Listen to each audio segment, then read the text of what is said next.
करते हैं कि आप लोग अच्छे होंगे। सबसे पहले विद्या निकेतन में आप सबका हार्दिक स्वागत है। आज की वीडियो में बात करेंगे ऊंचाई और दूरी टाइप 4 के प्रश्नों की।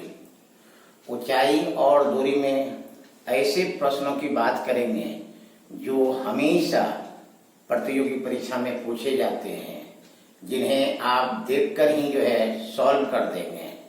सिर्फ आप अंत तक इस वीडियो में बने रहिए।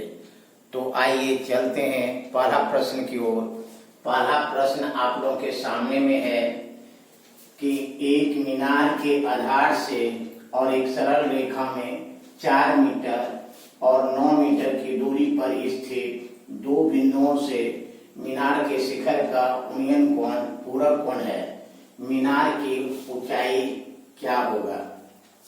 ये बहुत ही अच्छा क्वेश्चन है। ये विभिन्न प्रकार के प्रतियोगी परीक्षा में पूछा जा चुका है। इसको हम लोग बहुत ही इजी वे में सीखेंगे। बहुत ही आसान तरीके से इसको बनाएंगे कि एक मीनार है,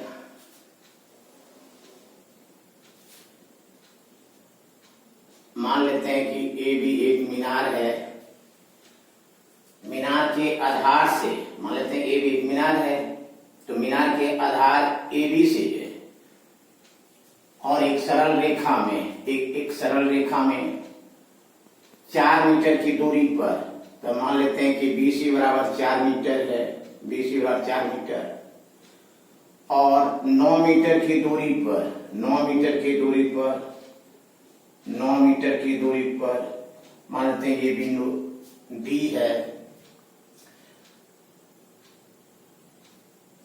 मीनार के शिखर का उन्नयन कोण पूरक कोण है, तो मीनार के शिखर से बिंदु C से और बिंदु D से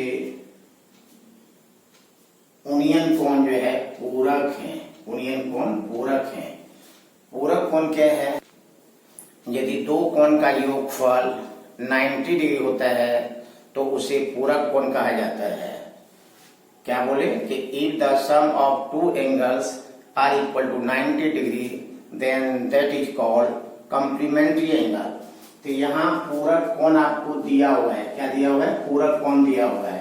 कहने का मतलब ये दोनों कोण पूरक कोण है।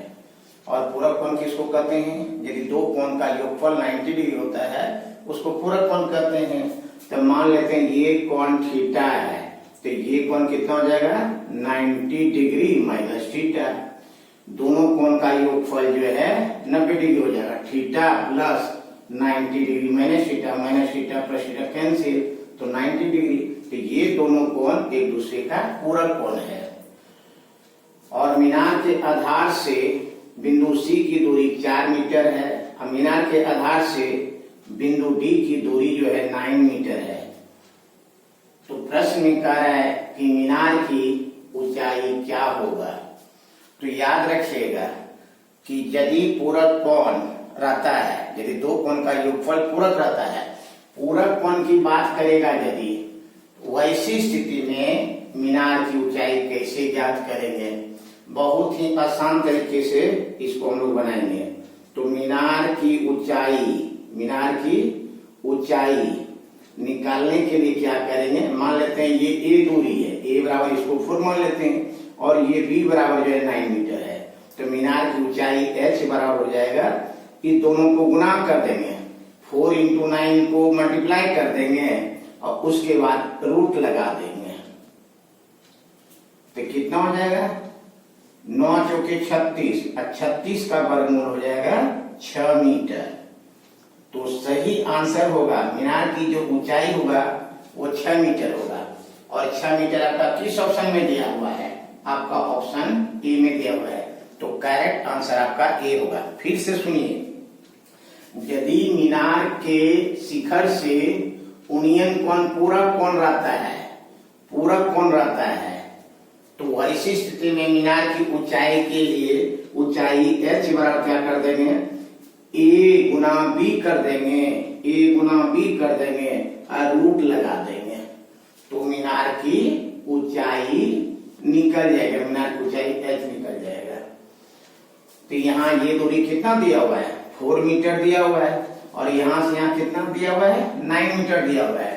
तो क्या करेंगे, दोनों को गुना कर देंगे और रूट लगा देंगे। तो 4 into 9 कर दिए, रूट लगा दिए तो 9 4 या 36 होता है, 9 चौके 36 और 36 का वर्गमूल कितना होता है, 6। तो सही आंसर होगा आपका 6 मीटर। और 6 मीटर आपका किस ऑप्शन में दिया हुआ है, ऑप्शन ए में दिया हुआ है। तो करेक्ट आंसर आपका ए होगा।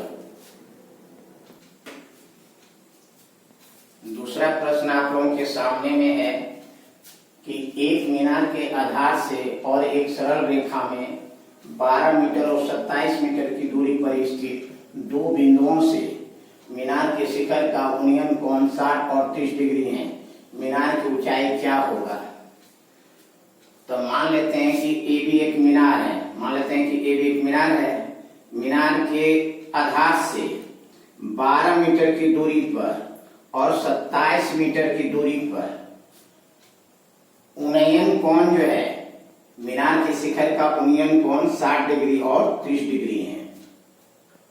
मीनार के शिखर से, मीनार के आधार से 12 मीटर की दूरी पर उन्नयन कोण 60 डिग्री है और मीनार के आधार से 27 मीटर की दूरी पर मीनार के शिखर का उन्नयन कोण 30 डिग्री है। कहता है मीनार की ऊंचाई क्या होगा। तो अभी क्या बताए थे कि जब दो कोण का योगफल 90 डिग्री हो जाता है तो उसको पूरक कोण कहा जाता है। और यदि पूरक कोण, दो कोण का योगफल 90 डिग्री हो जाता है तो वैसी स्थिति में मीनार की ऊंचाई कैसे ज्ञात करेंगे। तो मीनार की ऊंचाई, मीनार की ऊंचाई ए बी कैसे निकालेंगे। तो 12 और 27 को गुना कर देंगे, 12 गुना 27 कर देंगे और दोनों पे रूट लगा देंगे। अभी बताए थे ना कि मीनार की ऊंचाई h बराबर क्या होता है, रूट अंडर ए गुना बी। तो यहाँ ए दिया हुआ है 12 मीटर, अब बी दिया हुआ है 27 मीटर। तो दोनों को गुना करके और रूट लगा देंगे। 12 गुना 27 करेंगे तो कितना हो जाएगा, बढ़ सकते 84, 84 के 4 बचा 8, 12 गुना 24, 24 36 2 32 तो 324 और 324 का वर्गमूल निकालेंगे कितना हो जाएगा, 18 324 तो 18 मीटर जो है। तो करेक्ट आंसर जो होगा वो होगा 18 मीटर। मीनार की ऊंचाई जो होगा कितना होगा, 18 मीटर। और 18 मीटर आपको किस ऑप्शन में दिया हुआ है, ऑप्शन ए में दिया हुआ है। तो करेक्ट आंसर आपका ए होगा। फिर से समझिए हम क्या बताए कि यदि मीनार के शिखर से, मीनार के आधार से दो बिंदु पर कोण का योगफल यदि पूरक कोण हो जाता है, कहने मतलब दो कोण का योगफल 90 डिग्री हो जाता है, तो वैसी स्थिति में मीनार की ऊंचाई कैसे निकालेंगे। तो दोनों को गुणा कर देंगे, उसके बाद रूट लगा देंगे। तो 12 गुना 27 करेंगे कितना होगा, 324 और 324 का जो है वर्गमूल निकालेंगे कितना निकलेगा, 18 मीटर। तो सही आंसर होगा 18 मीटर। और 18 मीटर आपका किस ऑप्शन में दिया हुआ है, ऑप्शन ए में दिया हुआ है। तो करेक्ट आंसर आपका ए होगा। तीसरा प्रश्न आप लोगों के सामने में है कि एक मीनार के आधार से एक सरल रेखा में 9 मीटर और 16 मीटर की दूरी पर स्थित दो बिंदुओं से मीनार के शिखर का उन्नयन कोण 60 डिग्री और 30 डिग्री है। मीनार की ऊंचाई क्या होगा। तो मान लेते हैं कि ये भी एक मीनार है। मीनार के आधार से जो है 9 मीटर की दूरी पर और 16 मीटर की दूरी पर मीनार के शिखर का उन्नयन कोण 60 डिग्री और 30 डिग्री है। तो मीनार की ऊंचाई जो है ज्ञात करना है। तो देखिए यदि इस दोनों को हम प्लस कर देंगे कितना हो जाएगा, 90 डिग्री। और यदि दो कोण का योगफल 90 डिग्री होता है तो उसको क्या कहते हैं, पूरक कोण। अब पूरक कोण की स्थिति में मीनार की ऊंचाई कैसे निकालेंगे। तो जस्ट अभी आपको फॉर्मूला बताए थे आप लोगों को कि मीनार की ऊंचाई h बराबर कितना निकलेगा, √a गुना b। a का वैल्यू आपका कितना दिया हुआ है, 9 मीटर, तो 9 मीटर गुना b का वैल्यू कितना दिया हुआ है, 16 मीटर, गुना कर देंगे 16। 16 गुना 9 कर देंगे कितना हो जाएगा, 16 नामा 144, 16 नामा 144 और 144 का वर्गमूल निकालेंगे कितना मिलेगा, 12 मीटर। तो मीनार का जो ऊंचाई होगा वो 12 मीटर होगा। कहने का मतलब सही आंसर होगा आपका 12 मीटर। और 12 मीटर आपका किस ऑप्शन में दिया हुआ है, ऑप्शन सी में दिया हुआ है, तो करेक्ट आंसर आपका सी होगा। तो यदि वीडियो अच्छा लगा तो इसे लाइक करें और इसे उन दोस्तों में शेयर कीजिए जिन्हें इनका सख्त जरूरत है। यदि आप लोगों ने अभी तक हमारा चैनल सब्सक्राइब नहीं किए हैं तो प्लीज चैनल को सब्सक्राइब कर लीजिए और बेल आइकन का बटन भी दबा दीजिए। Thank you very much. फिर दूसरी क्लास में हम लोग मिलते हैं।